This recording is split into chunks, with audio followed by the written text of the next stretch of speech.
About 1 in 3 Americans takes a multivitamin. Is that helpful, harmful, or just harmless, a waste of money? In 2011, the Iowa Women's Health Study reported that multivitamin use was associated with a higher risk of total mortality, meaning in effect women who took a multivitamin appeared to be paying to live shorter lives. But this was an observational study, meaning they didn't split them up into 2 groups, put half on a multivitamin, and see who lived longer. They just followed a large population of women over time, and found that those who happened to be taking multivitamins were more likely to die. But maybe they were taking multivitamins because they were sick? The researchers didn't find any evidence of that, but ideally what we'd have is a randomized, double-blind, placebo-controlled trial. Thousands of people followed for over a decade, half given a multivitamin, half a placebo, and see what happens.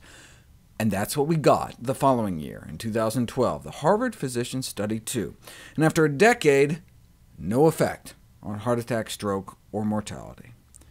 The accompanying editorial concluded that multivitamins are a distraction from effective cardiovascular disease prevention. The message needs to remain simple and focused. Heart disease can be largely prevented by healthy lifestyle changes.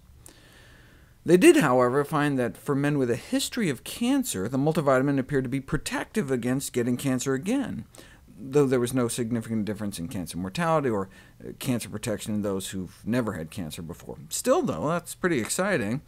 It is just one study, though. Ideally, we'd have like 20 of these placebo-controlled trials, and then compile all the results together, and that's what we got in 2013. A meta-analysis of randomized controlled trials, 21 of them, covering more than 90,000 individuals, and no influence on mortality either way. Some found more cancer mortality, some found less cancer mortality, but all in all, it was a wash. And that was heralded as good news. After the Iowa Women's Health Study came out, we were worried multivitamins could be harming millions of people. But instead, they don't appear to have much effect either way. The accompanying editorial asked, should meta-analyses trump observational studies? Iowa Women's Health Study followed tens of thousands of women for nearly 20 years. Well, what if we put all the studies together, the big observational studies, along with the experimental trials? And that's what we got in December 2013, concluding that multivitamins appear to offer no consistent evidence of benefit for heart disease, cancer, or living longer. Why, though? Aren't vitamins and minerals good for us? Well, one explanation for this result could be that our bodies are so complex that the effects of supplementing a few components is generally ineffective or actually does harm. Maybe we should get our nutrients in the way nature intended. The accompanying editorial concluded enough is enough. We should stop wasting our money on vitamin and mineral supplements. Americans spend billions on such supplements.